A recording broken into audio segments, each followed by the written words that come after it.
අදත් ඔබ එකතු වෙන්නේ හරි පාර වැඩසටහනක් සමගින්. අද අපේ මැදිරියේ සිටිනවා Lanka financial services bureau limited ආයතනයේ සාමාන්‍ය අධිකාරී සහ විධායක ප්‍රධාන විධායක නිලධාරීතුමන්. ඒ වගේම එතුමා ඇමරිකාවේ රින්ස් ආයතනයේ සහතිකලත් අවදානම් කළමනාකරණ වෘත්තීයවේදියෙක්. ඔහු තමයි ලංකාවේ සිටින එකම වෘත්තීයවේදියා විදිහට අපිට සලකන්න පුළුවන් අවදානම් කළමනාකරණය සම්බන්ධව. ඔහු මිහිඳු රාජරත්න මහතා ආයුබෝවන් කියලා ඔබතුමා පිළිගන්නවා ආයුබෝවන්. අද විද්වත් කතිකාවත පටන් ගන්න කලින් මම ඔබතුමාගෙන් ප්‍රථමයෙන් අහන්න කැමතියි ලංකාවේ බලශක්ති පරිභෝජනය සම්බන්ධව. බලශක්ති පරිභෝජනය කියලා අපි සාමාන්‍ය හඳුන්වන්නේ එනර්ජි කන්සම්ප්ෂන් කියන එක. කියන්නේ කොහොමද බලශක්තිය අපි පරිහරණය කරන්නේ එදිනෙදා ජීවිතයේ රටක් හැටියට මේ බලශක්තිය පරිභෝජනය කරන්න කියන එක. පළවෙනිම අපි අඳුන ගන්න ඕනේ බලශක්ති පරිභෝජනය කොයි ආකාරයෙන්ද වැඩි වෙන්නේ අඩු වෙන්නේ කොයි ආකාරයෙන්ද රටකට ඕන වෙන්නේ කියන එක. දෙවෙනි කාරණේ අපි අඳුන ගන්න ඕනේ බලශක්තිය අපි පරිහරණය කරන්න අපි බලශක්තිය ලබා දෙන ප්‍රභවයන් මොනවද කියන එක. ඒ කියන්නේ sources මොනවද කියන එක අපි කරනවා. ඉතින් ලංකාව ගත්තාම බලශක්ති පරිභෝජනය අපිට දෙකකට බෙදන්න පුළුවන්. පෞද්ගලික එහෙම නැත්නම් ප්‍රයිවට් සෙක්ටර් එක, පබ්ලික් සෙක්ටර් එක. නමුත් හරියට බලශක්ති එක අපි බැලුවොත් පැහැදිලිවම කොටස් තුනකට බෙදන්න පුළුවන් පරිභෝජන පැත්තෙන් industrial, commercial and residential. Residential කියන්නේ ගෘහස්ත ඒ පැත්තට, ඉන්ඩස්ට්‍රියල් කියන්නේ තනිකර ඔය කර්මාන්තශාලා, ෆැක්ටරිස් ඒ පැත්තට, ඊළඟට කමර්ෂල් කියන්නේ තනිකර බිස්නස්, වෙළඳ ව්‍යාපාර ඒ වගේ වට දාගන්න පුළුවන්. ඉතින් ඕකේ ඔය ක්ලාසිෆිකේෂන් ඔය ඩෙෆිනිෂන් එක අපි හරියටම හරි න්‍යායවනේ අපි හරියට තියාගත්තේ නැත්නම් අපිට අඳුරගන්න බැරි වෙනවා. දැන් අපි ඇත්තටම කියනවා නම් ලංකාවේ අපිට ඇහෙන ප්‍රවෘත්ති දිහා බලපුවාම ඒ ප්‍රතිපත්ති සම්පාදකයෝ හරියටම දන්නේ බලශක්ති අර්බුදය කියලා කිව්වට බලශක්ති අර්බුදය කොතනද තියෙන්නේ කියලා අපි දන්නේ. අපි හැමෝම කතා කරනවා බලශක්ති අර්බුදයක් තියෙනවා. ඒක නිකන් හරියට නිකන් අවතාරයක් වගේ බලශක්තිය අර්බුදයක් තියෙනවා. ඒක නිසා තමයි ඔබතුමාගෙන් ඉස්සලාම ඇහුවේ බලශක්ති පරිභෝජනය කියන්නේ මොකක්ද රටක් ඇතුලේ. එතකොට බලශක්ති අර්බුදයක් ඇති වෙනවා කියන්නේ පළවෙනි අර්බුදය තමයි ඉල්ලුමට සැපයීම මදි වීම. ඔව්. ඒකනේ පළවෙනි අර්බුදේ. බලශක්තිය ඒකට දැන් බලශක්තිය කිව්වම අපි දැනට කතා කරන්නේ බලශක්තිය ගැන මේ විදුලිය මදි වෙන වෙලාව අපි කතා කරනවා විදුලිය අර්බුද බලශක්තිය අර්බුදය ගැන.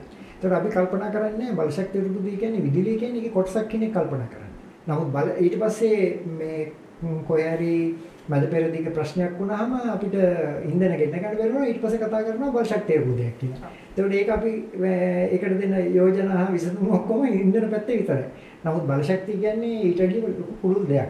බලශක්තිය එක විදියට පාවිච්චි කරන උදාහරණයක් ඇරෙට අපි සූර්ය එළිය බලශක්තිය විභාගයක් හැටියට අපි පාවිච්චි කරන්නේ. අපි ඒක නිකන් අර පැත්තකට දාලා තියෙනවා. නමුත් මේ බලශක්ති විභාගයෙන් අපි හරියට අඳුන ගන්න ඕනේ බලශක්තිය මොනවද දෙන්නේ කියන එක. ඉතින් අර ඔබතුමී කිව්වා වගේ බලශක්ති පරිභෝජනය අපි හරියට අඳුන ගන්න නම් අපි දැනට තියෙන පරිභෝජන විදි, පරිභෝජනය කරන රටාවල්, ඉස්සරහට අවශ්‍ය පරිභෝජන ක්‍රම මොනවද කියලා අපි අඳුර ගන්න ඕනේ. උදාහරණයක් හැටියට මම දැන් මේ මෙතනට එන ගමන් මම කල්පනා කරා ඒක අපිට බලශක්තිය කියනවා අපිට වතුරත් බලශක්තියට අයිති වෙන මගේ වර්ගීකරණය හැටියට.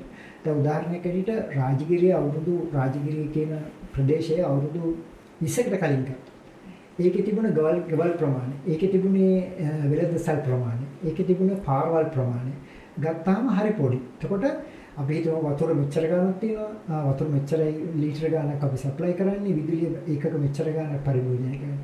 හදිසියෙම අවුරුදු 20කට පස්සේ විශාල ගොඩනැගිලි සංකීර්ණ හැදුණා. උදාහරණයක් ඇරෙට ඔය ඇපාර්ට්මන්ට් එන්න ගත්තා. අපි බැලුවොත් රාජගිරිය ඇතුළත රෙසිඩෙන්ෂල් කොම්ප්ලෙක්ස් විතරක් තියෙනවා 25ක් තියාගත්තා. දැන් මේ 25ට අපි කොහොමද බලශක්තිය සපයන්නේ? අපිට මේකට වන්න බලශක්තිය ඕනේ වතුර ඕනේ. ඔව්. අපිට මේකලගේ බලශක්තිය විදුලිය ඕනේ. දැන් මේ රෙසිඩෙන්ෂල් කොම්ප්ලෙක්ස් එක කියන්නේ 25ක් කියලා කියන්නේ අඩුම ගානේ එකකට 40ක් තිබ්බොත් අපිට හිතා ගන්න පුළුවන් ප්‍රමාණය. ඒතකොට මේකේ ඉන්න මිනිස්සු මේ නිකන් මේ බරකරත් වලින් බයිසිකල් වලින් යන කට්ටිය නෙමෙයි. මේකට එන මිනිස්සු සාමාන්‍ය අනුගමන එක වෙහිකල් එකක් තියෙනවා නැත්නම් ගොඩක් කට්ටිය වෙහිකල් දෙකක් තියෙනවා. ඔව්. එතකොට ඒගොල්ලන්ට අවශ්‍ය කරන බලශක්ති ප්‍රමාණය මොකක්ද කියලා.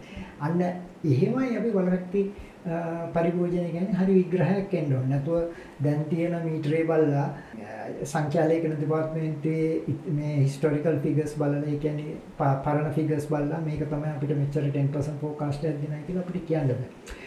ඕක අපි හැමතිස්සෙම ගන්නේ ඔය කළමනාකරණයේ අවදානම් කළමනාකරණයේ වුණත් උපාය මාර්ගික කළමනාකරණයේ එහෙම නැත්නම් ස්ට්‍රැටජික් මැනේජ්මන්ට් එකේ තියෙනවා අප්‍රෝචස් දෙකක් විදි දෙකක් තියෙනවා. එකක් ඇවිල්ලා ඉන්සයිඩ් අවුට් අප්‍රෝච් කියන එක අවුට්සයිඩ් ඉන් අප්‍රෝච් කියන එක. දැන් අපි හැමදාම ලංකාවේ අපි හැමදේම කරන්නේ ඉන්සයිඩ් අවුට් අප්‍රෝච් එක අනුව. ඉස්සල්ලාම සරල නෙමෙයි ඒක බලන්නේ අපි හරිම මේ පටු කෝණයකින් බලන්නේ. අපි හිතන මොකක් හරි ව්‍යාපාරයක බිස්නස් ව්‍යාපාරයක් කඩා වැටුනාම හරි ව්‍යාපාරයක පිළිවෙටම අඩු වුණාම හරි ව්‍යාපාරික කොස්ට් එක වැඩි වුණාම හරි අපි හිතනවා මේක ව්‍යාපාරයේ ඇතුලේ තියෙන ප්‍රශ්නයක් කියලා. අපි ව්‍යාපාරය කරන ලෝකය ගැන අපි බලනවා අඩු. ඉස්සරහා ඇතුලේ එළියේ තියෙන එන්වයරන්මන්ට් එක ගැන බලනවා අඩු. උදාහරණයක් ඇරෙන්න මයික්‍රෝ එන්වයරන්මන්ට් එක නැත්නම් මැක්‍රෝ එන්වයරන්මන්ට් එක ගැන බලනවා අඩු. ඉතින් අපි දන්නේ එළියේ මොනවද වෙන්නේ කියලා. නමුත් මේ ඇතුලේ අපි දේවල් මේවා කරනවා. නමුත් එළියේ බිස්නස් එන්වයරන්මන්ට් එක කරන්න තියෙන මේ එන්වයරන්මන්ට් එක වෙනස් වෙලා ඉවරයි. ඒතකොට වෙනස් වෙනකොට මිනිස්සුන්ගේ අවශ්‍යතාව වෙනස් වෙලා ඉවරයි. ඒතකොට සමහර විට මේ බිස්නස් එකෙන් මේ අවශ්‍යතාවලට දෙන්න නිෂ්පාදන සේවා ඕන වෙන්නේ නැහැ. අලුත් විදිහේ නිෂ්පාදන සේවා ඕන වෙන්නේ එතකොට. දැන් උදාහරණයක් ඇරෙන්න ලංකාවේ ඉස්සර සර්විස් ස්ටේෂන් එකකට ගියපුවම මේ බැටරි වලින් දුවන කාස් තිබුණේ නැහැ. නමුත් අද බැටරි වලින් දුවන කාස් තියෙනවා. ඒතකොට ලංකාවේ සර්විස් ස්ටේෂන් වලින් කී දෙනාට පුළුවන් බැටරි සර්විස් කරන්න. ඒක හොඳම උදාහරණයක්. දැන් අපි ඒක තියාගෙන සර්විස් ස්ටේෂන් කියන බිස්නස් එක ගත්තොත් ඒගොල්ලෝ try කරනවා තාම අර පෙට්‍රල් වලින් දුවන ඒවා සර්විස් කරන්න. අපි ඉස්සෙල්ලාම මේ අවබෝධ කරගන්න ඕනේ අපේ රටේ බලශක්ති පරිභෝජනය කියලා කියන්නේ මොකක්ද සහ ඒකේ ඇතුලේ තියෙන යථාර්ථය. ඒක විශේෂයෙන්ම පාරිභෝගික අවශ්‍යතාවය මොකක්ද කියන එක අපි හඳුනා ගන්නවා. පාරිභෝගික දෙන්නෙක් ඉන්නවා. මම මෙතන කියපු එකේ බලශක්තිය පාරිභෝගිකයේ 3 දෙනෙක් ඉන්නවා. එකක් ඇවිල්ලා කර්මාන්තශාලා ඒකට අපි කියනවා ඉන්ඩස්ට්‍රියල් කියලා. ඒ කියන්නේ වාණිජමය පැත්තේ ඒකට කියනවා අපි කමර්ෂල් කියලා.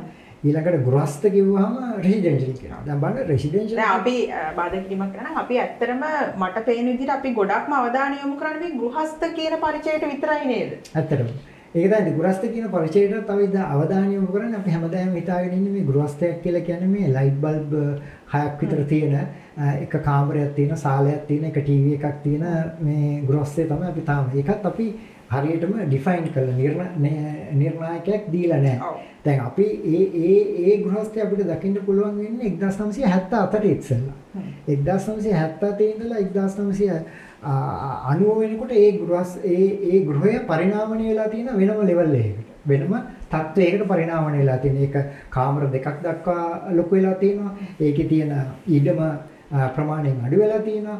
ඒක තට්ටු දෙකට ගිහිල්ලා තියෙනවා. ඉතින් එතකොට ඒ බලශක්තිය අවශ්‍ය වෙන ප්‍රමාණය වෙනස්. දැන් උදාහරණයක් ඇටියට ඔය කියන ගෘහස්ත නිර්ණායකයේ ඉඳලා අද තියෙන ගෘහස්තයක නිර්ණායකයක් ගත්තාම අද ගෘහස්ත කියන ඒ කියන්නේ රෙසිඩෙන්ෂල් කියන කැටගරි එකේම කැටගරිස් 8කට විතර කඩන්න පුළුවන්. උදා එපාර්ට්මන්ට් කොම්ප්ලෙක්ස් ඒක තමයි ලොකුම බලශක්ති පරිභෝජනය කරන්නේ. ඒ කියන්නේ රෙසිඩෙන්ෂල් කොම්ප්ලෙක්ස්. ඊළඟට අපේ තියෙනවා ගේටඩ් රෙසිඩෙන්සිස් කියලා වෙනම එකක් තනි ගෙවල් තියෙන ලොකු ඒ ගහක තියෙන ස්කීම්ස්. එතකොට ඒක වෙනම එකක්. ඊට පස්සේ අපිට තියෙන තනි ගෙවල්. ඒවයි සමහර ගෙවල් තියෙනවා කාමර 6 7 8 ගෙවල් තියෙනවා. සමහර ගෙවල් තියෙනවා කාමර 3 ගෙවල් තියෙනවා. සමහර ගෙවල් තියෙනවා ස්විමින් pool එක තියෙනවා. සමහර ගෙවල් තියෙනවා rooftop තියෙනවා. එතකොට ඒ ස්ට්‍රක්චර් එකේ ඒ ව්‍යුහාත්මක වෙනස්කම් අනුව බලශක්ති පරිභෝජනය වෙනස් වෙනවා. ඉතින් ඕකට පලස්තර විසඳුමක් දීලා හරියන්නේ අපි හරියටම මේගොල්ලන්ට බලශක්ති පරිභෝජනය අඳුනගෙන ඒකට අපිට පාවිච්චි කරන්න පුළුවන් බලශක්ති ප්‍රභවයන් මොනවද කියලා අපි හරියාකාරව අඳුනගන්න. මම ඔබතුමාගෙන් ඊළඟට අහන්න හදන්නේ අපි ඇත්තටම මේ බලශක්තිය මත යැපීමක් නේද සිද්ධ කරන්නේ? මෙහෙමයි සංකල් ලෝකේ ගත්තාම ලෝකේ රඳාපවතින අන්‍යෝන්‍ය රඳාපවත්ම අනුව. ඔකට අපි කියනවා ඉන්ටර්ඩිපෙන්ඩන්සි කියලා.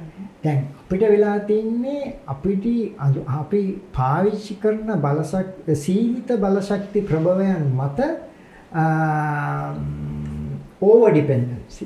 අසීමාන්තික ලෙස යැපෙන්න පටන් ගන්න තියෙනවා. අපි කවදාකවත් එතනින් එහාට බලලා නැහැ. උදාහරණයක් හැටියට පෙට්‍රල් ඩීසල් වලින් දුවන කාස් හැරෙන්න අපි තාම බලලා නැහැ කොහොමද ඉලෙක්ට්‍රික් කාස් ලංකාවේ දුවන්නේ කියලා. ඒ විදුලිය වැය කරන්න අපිට පෙට්‍රල් ඩීසල් ඕනේ. නමුත් අපි සූර්ය බලය ගැන අපි තාම බොහොම උදාසීන ගතියක් තමයි අපි දක්වන්නේ. උදාසීන ආකල්පයක් තමයි දක්වන්නේ. දැන් වෙන රටවල් වල ඉරු එළිය නැති රටවල් වල කාපා කුඩින් කෙලින්ම මේ සූර්ය පැනල ගහලා මේවා කරලා තියෙනවා. නමුත් අපේ එක්ස්කියුස් එක වෙලා තියෙන්නේ මේ ග්‍රිඩ් එකේ ස්මාර්ට් නැහැ මෙච්චර දරා ගන්න බෑ මේවයි කියලා.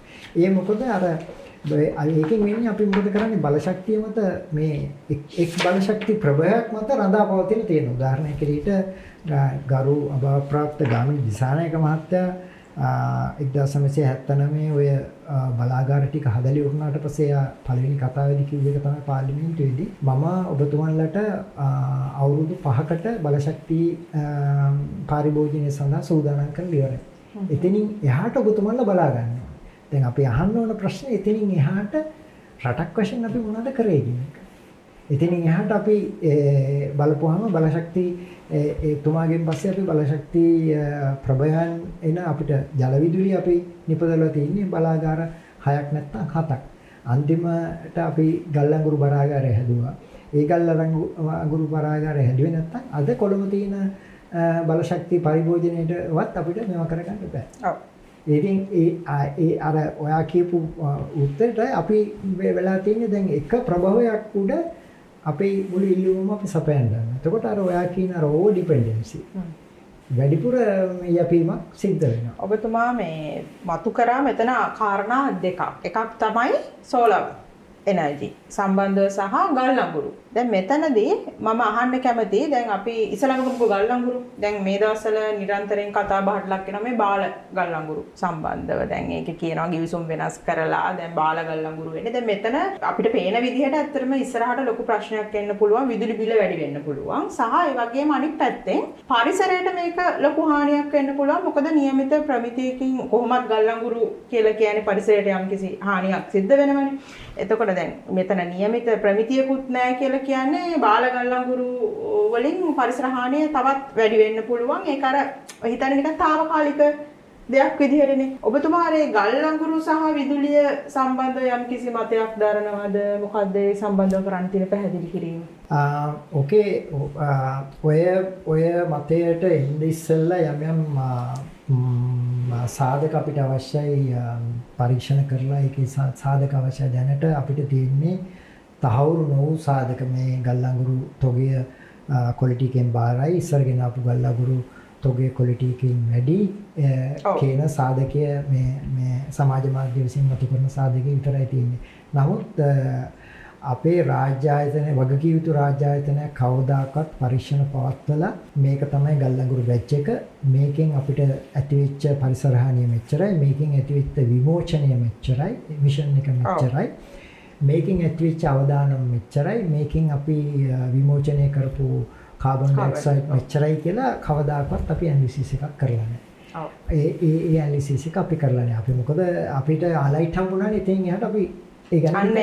ඒක හිතලා නැහැ. එතකොට ඒ වගේම තමයි ජල විදුලි බලාගාර හදද්දී අපි ජල උල්පත් ප්‍රභව කීයක් වැහුණාද කියන එක අපි බලලා නැහැ. ඔය රිස්ක් එකම තියෙනවා ඔය ජල විදුලි ඒ පැත්තේ.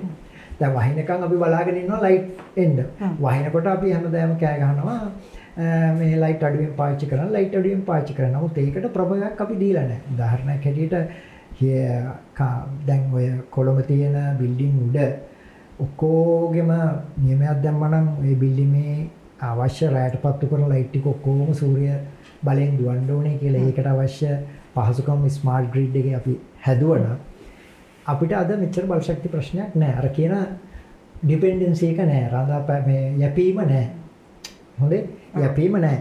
ඒ යැපීම ඇති වෙලා තියෙන්නේ අපි අර ඉන්සයිඩ් අවුට් අප්‍රෝච් එකේ තමයි හැමදාම හිටියේ. අවුට්සයිඩ් ඉන් අප්‍රෝච් එක අපි හැමදාම හිටියේ නැහැ. කොයිම දවසකවත් විදුලි බල මණ්ඩලය හෝ වගකීම් යුතු ආයතනයක් කවදාකවත් තක්සේරුවක් කරලා නැහැ අහවල් වර්ෂය වෙනකොට මෙච්චර ඇපාර්ට්මන්ට්ස් එයි අහවල් වර්ෂය වෙනකොට මෙච්චර ආර්ථික ප්‍රගතියක් එයි අහවල් වර්ෂය වෙනකොට මෙච්චර ඉස්කෝලේරේ අහවල් වර්ෂය වෙනකොට මෙච්චර ප්‍රයිවට් ඉස්කෝලේරේ අහවල් වර්ෂය වෙනකොට මෙච්චර ෆැක්ටරියරේ ඒකට මෙච්චර බලශක්තිය අවශ්‍යයි අපි කොහොමද මේ අවශ්‍යතා ගැප් එක මේ අවශ්‍යතාගේ ඒ තියෙන ගැප් එක අපි කොහොමද සපුරගන්නේ කියන එක අපි කවදාකවත් ඇනලයිස් කරලා නැහැ. හරි. දැන් දෙවැනි කාරණේ තමයි ඔබ මතු කරේ මේ සූර්ය ශක්තිය සූර්ය පැනල සම්බන්ධව. දැන් මේ සූර්ය පැනල ගැන කතා කරනකොටත් එතනත් ලංකාව තුල එක ක්‍රියාත්මක වීම. දැන් අතන ක්‍රියාත්මක වීම සම්බන්ධව අපි කතා කරන්න ඕනේ.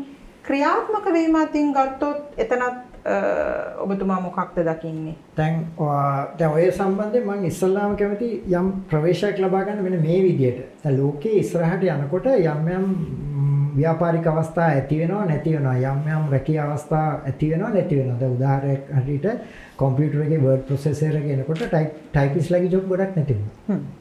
කොපි එක ආවට පස්සේ කොපියස්ලාගේ ගොඩක් දේවල් නැති වුණා. ඒ වගේ ඉස්සරහට ලෝකෙ ඉස්සරහට යනකොට නැති වෙනවා. දැන් AI ආවට පස්සේ ওই data entry operator data analysis කියන එක ගොඩක් නැති වෙනවා. මානව සම්පත ඒක කොයින් හරි ඉෆෙක්ට් වෙනවා. දැන් උදාහරණයක් ඇටියට ඔය දැන් ජල විදුලිය නිපදවන්න අපිට මේ පෞද්ගලික ජල බලාගාර තියෙන කට්ටියත් ඒක තමයි මම දකින දේ හැටියට මේකේ ලොකුම බාධාව තියෙන මගේ මේ ඊයේ පෙරේද මම ලියපු ආටිකල් එකකුත් ලිව්වා ලොකුම බාධාව තියෙන ඇතුළේ. ඒ කියන්නේ ඇතුළෙන් මේක ආවොත් අහවලට ජොබ් එක අපිට ජොබ් නැති වෙයි කියන බය තියෙනවා. ඉතින් මේක බොහොම සරල කරලා සංකීර්ණ කරන්න නැතුව හරියටම විස්තරාත්මකව කියලා මෙන්න මේමයි මේක වෙනස් වෙන්නේ මේ විදිහට මේක වෙනස් වෙන්නේ කියලා කියනවා මිසක්ක අර සූර්ය පැනල තියෙන ලෝකේ හින්දා අපි සූර්ය පැනල වලට යනවා. දැන් ඒක හරියට ඇවිල්ලා මේ ලෝකේ ඔක්කොම AI වලින් කරන්නේ දැන් අපේ මිනිස්සු හිතනවා මේ AI වලින් ඔක්කොම දේවල් කරලා දෙයි කියලා. දැන් අපි හැමතිස්සෙම ගන්න ඒකේ තියෙන වැරදි අර්ථකථනය ගන්න.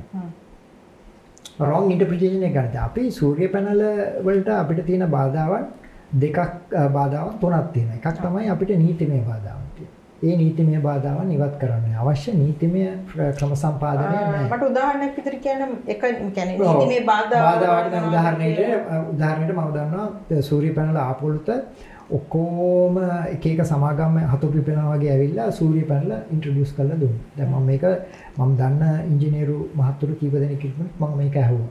ඇහුවාම කිව්වා මේ සූර්ය පැනල ඉන්ට්‍රොඩියුස් කරලා දීලා කියනවා ලයිෆ් ටයිම් වොරන්ටි. නැත්නම් 10 years වොරන්ටි කියනවා. නමුත් සූර්ය පැනල විකුණුවාට පස්සේ මේ කම්පැනිස් වහලා ගිහිල්ලා තියෙනවා. වගවීමක් නැහැ. ඒක 10 years වොරන්ටි තියෙන කම්පැනිය 5 years වලින් වහලා වොරන්ටි දෙන කම්පැනියක් වගවීමක් දෙන කම්පැනියක් 5 years වලින් වැහුවාම මොකද නීතිමය රාමුව නීතිමය ආරක්ෂාව පරිභෝගය. හරි. ඒ වගේම තමයි විදුලිය පරිභෝජනය කරන පාරිභෝගිකයට බිඳ වැටීමක් තිබුණාම ඒ බිඳ වැටීම තුළ සිදුවෙන පාඩුව කොහොමද මොන පැත්තෙන්ද එයාට නීතිමය රාමුව තැරිලා මේක. දැන් උදාහරණයක් ඇටියට මම දන්නවා ඔය ඉන්ඩස්ට්‍රියල් සෝන් එකේ ඉන්න මගේ මිත්‍ර ව්‍යාපාරිකයෝ කියනවා එකපාරටම ඇවිල්ලා පාරවල් හදන්න ලයිට් එක නෝටිස් එකක්වත් දෙන්නේ නැතුව පූර්ව දැනුම් දීමක් දෙන්නේ නැතුව විදුලිය විසන්ධි කරනවා. එතකොට මේ ෆැක්ටරිස් හදාගෙන යන්නේ එක්තරා නිෂ්පාදන ප්‍රොඩක්ෂන් ෂෙඩියුල් එක නිෂ්පාදන ක්‍රියාවලියක එකපාරටම උදේ වැඩ කරන වෙලාවේ ඇවිල්ලා අලුත් ඇඩියාවක් කරනකොට නැවතුණා. ඒකෙන් සිදුවෙන ව්‍යාපාරික ලාභේ කවුද වග වෙන්නේ? අදටත් කවුරුත් වග වෙන්නේ නැහැ. ওই සිද්ධියම තමයි සූර්ය පැනල වලටත් වෙලා තියෙන්නේ. ඉතින් අපි සර්විස් එකක් දෙනකොට මොකක් හරි සර්විස් එකේ වගවීමක් තියෙනවා. දැන් උදාහරණයක් ඇටියට අපි ලංකා විදුලි බල මණ්ඩලයේ විදුලිය මගේ ගෙදරට දෙනවා නම් මමයි විදුලි බල මණ්ඩලය අතර ගිවිසුමක් තියෙනවා. ඒ ගිවිසුමේ තියෙන්න ඕනේ මගේ වගකීම් මොනවාද, එයාගේ වගකීම් මොනවාද, අපි දෙන්නගේම වගකීම් මොනවාද. ඕනම ඇග්‍රීමන්ට් එකක තියෙනවා නේද? එහෙම වගකීමක් නැහැ. ඉතින් මේක විවෘත කළ විනිවිද භාවයට ගේන්න නැතුව අපිට මේක අමාරුයි කරන්න. අනික එක සූර්ය පැනල වලට මගේ මිත්‍ර ව්‍යාපාරිකයෙක් කිව්වා රිනියබල් එනර්ජි ඒ දවස්වල ඇප්ලිකේෂන්ස් දීලා තිබුණලු විදුලි බල විදුලි සංස්ථාවට දීලා තිබුණලු විදුලි බල මණ්ඩලයේ දීලා තිබුණාට බර ගන්න. ඒක බලන්න කවුරුත් නැහැ. ඉතින් ඒ ඉන්වෙස්ට්මන්ට් එක එනකොට අපි ලෑස්තිලා ඉන්න ඕනේ අපි ඒක ටක් ගාලා මේ බොහොම ෂණිකව මේවා කරලා ඒකට තියෙන මේ බාධා ඉවත් කරලා ඒගොල්ලොම මේ ඒ වේදිකාවට ගියනේ. ඉතින් මං කිව්වා වගේ නීතිමය බාධාව ඒක. දෙවෙනි බාධාව ඇවිල්ලා තමයි මේ බියුරෝක්‍රසි එක. right? තියෙන නිලධාරීවාදී. ඒක අපි කවුරු හරි මේ උසස්ම තැනින් ඒ නිලධාරීවාදය එතනින් අයින් කරන්න ඕනේ.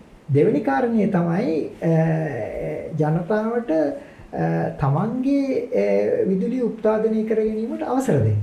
දැන් උදාහරණයක් ඇටියට ලෝකේ ග්ලෝබල් එනර්ජි කියන ෆීල්ඩ් එක ගත්තාම ඒ ක්ෂේත්‍රය ගත්තාම අපි තාම සලකන්නේ විදුලි වල පාරිභෝගිකය හැටියට. now we කියන්නේ electricity consumers හැටියට. නම් electricity consumers කියලා කට්ටියක් ඉන්නවා. ඒ කියන්නේ තමන් විදුලි ජනනය කරලා ආපහු විදුලි කම්පැනිට දෙනවා. දැන් අපි ඒක වෙනවා බොහොම මේ සුළු පරිමාණයක්. දැන් අපේ සෝලර් පැනල් එකක් තියෙනවා නම් අපි සෝලර් පැනල් එකකින් එක්ව කරලා ඒක මෙයින් ග්‍රිඩ් එකට දීලා ඒක අපේ කරන්ට් බිලෙන් අඩු වෙනවා. දැන් අපි අඳුර ගන්න ඕනේ මේ එනර්ජි ෆීල්ඩ් එකේ මේ කන්සියුමර් ඇන්ඩ් ප්‍රිසියුමර් කියන රෝල් දෙක අඳුර ගන්න ඕනේ. රයිට්? තමන්ගේ විදුලිය ඒ වගේම පවතින රජයක් හරි පවතින පරිපාලනයක් හරි ඒ සම්පූර්ණයෙන්ම බලතල දෙන්න ඕනේ තමන්ගේ බලශක්තිය අවශ්‍යතාව සපුරව ගන්න අවශ්‍ය උපකරණ අවශ්‍ය දේවල් ගේන්න. උදාහරණයක් ඇටියට තමන්ට පුළුවන් නම් සූර්ය පැනලයක් අරගෙන තමන්ගේ ගෙදර අලකුමත් කරගන්න තමන්ගේ දේවල් කරගන්න ඒකට අවකාශ දෙන්න ඕනේ. ඒකට අවකාශ දෙන්න ඕනේ. ඒකට අපි ඒගොල්ලන්ට ඔපරේටිං ෆ්‍රේම්වර්ක් කියලා කියනවා. තමන්ට කරන්න පුළුවන් දේවල් මොනවද? තහනම් දේවල් මොනවද කියලා ඒගොල්ලන්ට ලබා දෙන්න ඕනේ. ඉතින් ওই නීතිමය බාධාවයි නිලධාරීවාදයයි පහසුකම් සපයන්නාගේ ක්‍රියාවලිය සම්පූර්ණ කරන්නේ නැතුව අපිට අලුත් ප්‍රභවයක් ගැන හිතන්න ඕනේ. එතකොට දැන් මේ ළඟදී වෙච්ච තවත් දෙයක් තමයි මේ විදුලි බල මණ්ඩලයේ දැන් ක්‍රියාත්මක වෙන්නේ සමාගම් 6ක් යටතේ. ඒ සම්බන්ධව ඔබතුමා අවුරුදු 42ක විතර පළපුරුද්දක් තියෙන එක පැත්තකින් කතිකාචාර්යවරයෙක් විදිහට කටයුතු කරනවා, එක පැත්තකින් වෘත්තීය වේදිකයෙක් ඔබතුමා මේ කොලමිස්ට් කෙනෙක්. ඉතින් ඔබතුමාගේ මේ අත්දැකීම් ජාත්‍යන්තරයත් එක්ක සහ ලංකාවත් එක්ක සංසන්දනය කරනකොට මේ වගේ සමාගම් කිහිපයකට විභේදනය කරලා විදුලිය දැන් මෙතන ක්‍රියාත්මක වෙන්නේ විදුලිය ලබා දීමනේ මේ රටේ ජනතාවට. ඒ සම්බන්ධව මොකක්ද ඔබතුමාගේ තිබෙන මතය සහ දැන් මම අහගෙන හිටියා අර මේ විදුලි ඒක විදුලිය සමාගම් වලට කැඩුවට පස්සේ තියපු ප්‍රෙස් කොන්ෆරන්ස් එකේ ඒ හිටපු නිලධාරීන් කතා කරපු පොත්ති සාකච්ඡා මම අහගෙන හිටියා. ඉතින් ඒගොල්ලෝ හරි කිව්වා මෙහෙම බෙදාහැරීම ජනනය ඒ වගේ සමාගම් 4කට කැඩුවයි කියලා. ඉතින් මම ඒක අහපු ගමන් මගේ මනසට ආපු දෙයක් තමයි හරි තිබ්බ විදුලි මණ්ඩලයක් දැන් එක්තරා වෙන පැත්තකට යන්නේ කියලා. අපි ඉස්සෙල්ලාම අඳුර ගන්න ඕනේ විදුලි වල මණ්ඩලයේ හෝ වෙනත් රාජ්‍ය සංස්ථාවක තියෙන ප්‍රශ්නේ මොකක්ද කියලා. පළවෙනි ප්‍රශ්නේ ඇවිල්ලා ඒකේ සේවක පිරිස වැඩි. දැන් මම තහවුරු නෝ තොරතුරු අනුව විදුලි බල මණ්ඩලයේ සේවක සංඛ්‍යාව 22000ක් පමණ ඉන්නවා. ඕකේ හරි ඇනලිසිස් එකක් කරලා වර්ක් ෆ්ලෝ ඒක අපි කියනවා work flow and operating analysis කියලා, කැපැසිටි ප්ලෑනින් කියලා කියනවා, ධාරිතාව සැලසුම් කිරීම කියලා කියනවා. ඕක හරියට බැලුවොත් මට කවුද ඉංජිනේරු මහත්තයෙක් කිව්වා ඕක ඔපරේට් කරන්න ඕනේ ඇක්ටිව් ඩියුටි ඕනේ 6000යි. තව ඇක්ටිව් ඩියුටි මොන හරි ප්‍රශ්නයක් වුණොත් තව ස්ටෑන්ඩ් බයි 1000ත් 2000ත් අතර ඕනේ. මොකක් හරි ලොකු බිඳ වැටීමක් විදිට්ටා වගේ කුණාටුවක් ආවොත් ඒ වගේ වැඩ කරන්නේ. ඒකට අපි කියන්නේ කන්ටින්ජන්සි කියලා. ඒ කියන්නේ මේන් ෆ්‍රේම් වර්කර්ස් ඇන්ඩ් කන්ටින්ජන්ට්. ඉතින් ඒක තමයි ඔය රිස්ක්. දැන් අපි කරන්නේ මොකද කරන්නේ? රිස්ක් මැනේජ්මන්ට් එක. රිස්ක් එක උනාට පස්සේ ඒක කළමනාකරණය හදනවා. නමුත් රිස්ක් එකේ රිස්ක් මැනේජ්මන්ට් කියන්නේ ඒක නෙමෙයි. රිස්ක් මැනේජ්මන්ට් කියලා කියන්නේ රිස්ක් එක වෙන්නේ ඉස්සෙල්ලා ඒකේ ප්‍රමාණය අඳුනගෙන ඒ රිස්ක් එක මිටිගේට් කරනවා. ඉංග්‍රීසියෙන් කියන වචනේ මිටිගේට් ඒ රිස්ක් එකේ අවදානම අඩු කරගන්නවා. රිස්ක් එක වළක්වන්න බෑ අපිට දැන්. උදාහරණයක් ඇටියට ඩිට්ටා වගේ එකක් වළක්වන්න බෑ. නමුත් ඒකෙන් වෙන්න තියෙන හානිය අවම කරගන්න. ඒක තමයි මිටිගේෂන් කියන්නේ. ඉතින් ආපහු එනකොට අපි ඉස්සෙල්ලා අඳු ගන්න ඕනේ ඇයි මේ විදුලි බල මණ්ඩලයේ මේ ප්‍රශ්නේ තියෙන්නේ. පළවෙනි උත්පාදන පිරිවැය. හයිඩ්‍රෝ පවර් ඇරෙන්න ජල විදුලිය ඇරෙන්න අපිට අනික තියෙන උත්පාදන පිරිවැය. ඇයි මේ පිරිවැය හිස රදයක් වෙලා තියෙන්නේ? මම මේ කතා කරන්නේ සාමාන්‍යයෙන් මට බලන්න කියන්න මේ තහවුරු කරගන්න පුළුවන් මේ මේ තියෙන දත්ත අනුව. ඊළඟට අපේ ලොකු මම දකින්න හැටියට කලවනාකාර දූරේ ඉන්න කෙනෙක් හැටියට මම දකින්න හැටියට මේක තියෙන මේ සේවක පිරිස පළවෙනි කාරණේ මෙච්චර පිරිසක් අපිට ඕනෙද කියලා. උදාහරණයක් හැටියට මම දැක්කා සමාජ මාධ්‍යයක තියෙනවා දුම්රියේ තියෙන එන්ජින් ඔන්න කොච්චරද ගානක් වෘත්තීය සමිති තියෙනවලු 40 ගානක්. ඇත්තටම ඒ සේවකින්ගෙන් ඒසා විශාල සේවක මණ්ඩලයකින් ඇත්තටම එතනට ප්‍රයෝජනයක් නැත්ද? නෑ ඒක තමයි කියන්නේ මේ සේවක බඳවා ගැනීම කරලා තියෙන අර මං කියපු ධාරිතාව නැතුව එහෙම සේවකයෝ බඳගත්තා නම් අපි තව කෝච්චි වැඩි ප්‍රමාණයක් අපිට දුවන්න පුළුවන්. දැන් ඒක කම්පෙයාර් කරලා තියෙන්නේ සේවකයෝ මෙච්චර ප්‍රමාණයක් ඉන්නවා වෘත්තීය සමිති මෙච්චර ප්‍රමාණයක් ඉන්නවා එන්ජින් තියෙන එකෙන් භාගය. ඉතින් අපි වැඩි කරන්න ඕනේ වෘත්තීය සමිති ප්‍රමාණයට එන්ජින් ප්‍රමාණය දෙකින් එක අපි කලවනාකාරීත්වය පැත්තෙන් අපි අවබෝධ කරගන්න ඕනේ. දැන් ඒක හරියට අපි අවබෝධ කරගන්න. උදාහරණයක් විදිහට අපි worker productivity කියලා බලනවානේ. මෙයා මෙච්චර අපි පඩි ගෙවනවා. මෙයාට කොච්චරද කියලා. රජයේ සේවය කියලා ගත්තාම යම් කිසි සුබ සාධනයක් තියෙනවා. නමුත් සුබ සාධනය පමණක්ම ආයමෙන් ඒකේ පිළිවෙල දරන්න ඉන්නේ මහ ජනතාවට. ඔව්. ඉතින් ඒ හින්දා ඒක අපි හරියටම මේවා කරලා බලපුවාම ඉතින් ඒ ප්‍රශ්න දෙක අපි හරියට අරගෙන බලපුවාම ඉස්සලා බලන්න ඕනේ මේ සේවක පිරිස මොනවද කරන්නේ කියන එක. එක පාරටම මේ විදුලි බල මණ්ඩලයේ කඩන්නකට වඩා අපි බලන්න ඕනේ මේ මොකද්ද මෙතන තියෙන ප්‍රශ්නේ කියලා. දැන් ඔකේ හැම මේ දේශපාලන වශයෙන් එක මතිමතාන්තර තියෙනවා. මෙයා මේ පාර්ලිමේන්තු වශයෙන් එක මතිමතාන්තර තියෙනවා. වෘත්තීය සමිති වල එක මතිමතාන්තර තියෙනවා. ඒ වැඩ කරන සේවකයෝ බලන්නේ තමන්ගේ රස්සාවතේ මේවා කරගන්න, තමන්ගේ අනාගතය සුරක්ෂිත කරගන්න. මේ පැත්තේ තව මතිමතාන්තර තියෙනවා. නමුත් මොකද්ද හරි ප්‍රශ්නේ කියන එක අපි තාම අඳුනගෙන නැහැ. මම දකින විදිහට මේක මගේ පුද්ගලික මේක මම දකින විදිහට විදුලි බල මණ්ඩලය සමාගම් 5කට කැඩුවයි කියලා ඒක මේ ප්‍රශ්නේ විසඳනවායි කියනවා නම් මම බලාගෙන ඉන්න මේ ප්‍රශ්නේ විසඳෙයි කියලා. මට පේන්නේ එහෙම ප්‍රශ්නයක් විසඳෙයි කියලා. මොකද ඒක කඩලා තියෙන්නේ ජනනය මේ බෙදා හැරීම මේ මුළු ලෝකෙම සමාගම් ඉන්ටිග්‍රේෂන් කියලා කියන්නේ සමාගම් ඒකාබද්ධ කරනකොට අපි සමාගම් එක සමාගමක් කඩනවා අනවශ්‍යදී. සාමාන්‍යයෙන් එහෙම ඒකාබද්ධ වෙන සමාගමක් කඩනවා නම් කඩන්නේ අර මං කියපු අවුට්සයිඩ් ඉන් අප්‍රෝච් එක හරහා. ඉස්සෙල්ලා පරිසරයේ තියෙන මොනවාද මහජන අවශ්‍යතා, ඒ වගේම බිස්නස් ව්‍යාපාරික අවශ්‍යතා බලලා ඒ අනුව තමයි මේ බිස්නස් යුනිට් එකක් හදනවා නම් හදන්නේ. දැන් මේක තනිකරම ඉන්සයිඩ් අවුට් එකක්, මේක තනිකර රිෆෝම් එකක් විතරයි කරලා තියෙන්නේ. මේකේ වෙන වෙන ප්‍රශ්න විසඳන්න ඇතුලේ යම් කිසි රිෆෝම් එකක් විතරයි කරලා තියෙන්නේ. දැන් උදාහරණයක් විදිහට කුස්සියෙන් උයනවා, සාලෙන් බෙදනවා, කෑම කාමරේ කෑම කනවා. දැන් මේ වගේ එකක් තමයි මට ටිකක් තේරෙන්නේ. නමුත් හරියට කරනවා නම් විදුලි බල මණ්ඩලයේ කළ යුතුව තිබුණේ අපි අර කියපු ඉන්ඩස්ට්‍රියල් කියන එක අපි අඳුර ගන්න ඕනේ. මොකද දැන් අපි රටක් හැටියට අපි ආර්ථික වශයෙන් ඉස්සරහට එන්න බලන්න. එතකොට අපි කොහොමද ඉන්ඩස්ට්‍රියල් පැත්ත අපි ජනනය පිළිබඳව මේව කරන්නේ? අපි ඉන්ඩස්ට්‍රියල් පැත්තට කොච්චර ඕනේද? ඊළඟට කමර්ෂල් පැත්ත. අපේ shopping malls තියෙනවා, ව්‍යාපාරික ස්ථාන තියෙනවා, සුළු හා මධ්‍යම පරිමාණ කර්මාන්ත තියෙනවා. ඒවට කොහොමද අපි සපයන්නේ කියලා. ඊළඟට රෙසිඩෙන්ෂල්. දැන් අපි ඇපාර්ට්මන්ට් අහසුසට ඇපාර්ට්මන්ට් මේවා කරනවා. ඊළඟ හරියට බැලුවොත් ඊළඟ හදාගෙන යන විදිහට බැලුවොත් ඊළඟ මාසය ඇතුළත ඇපාර්ට්මන්ට් 1000ක් විතර කොළඹ තදාසම ප්‍රදේශවල හැදෙන්න පුළුවන්. ඒතකොට මේ 1000ට අපි කොහොමද සප්ලයි කරන්නේ?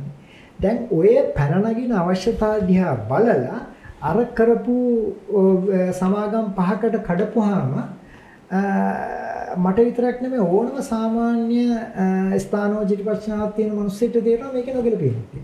තර්කානුකූලව බලන්න. ඔව්. මොකද අපි බලන්න ඕනේ අපිට ඉස්සරහට තියෙන ආර්ථික අවශ්‍යතාව මොනවද? අපිට ඉලක්කයක් තියෙන ඒ අවස්ථාවන අපි කොහොමද මේ විදුලි බල මණ්ඩලය හසුරුවන්නේ කියන එක. දැන් රේස් එකකට කවුරු හරි ට්‍රේන් කරනවා නම් ඒ රේස් එකට ට්‍රේන් කරන්න දෙපන්නේ. දැන් මීටර 100 දුවන කෙනා ට්‍රේන් කරන්නේ වෙන විදිහකට, මීටර 800 දුවන කෙනා ට්‍රේන් කරන්නේ මේ විදිහට. ඉතින් මම දකින්නේ මේ විදිහට.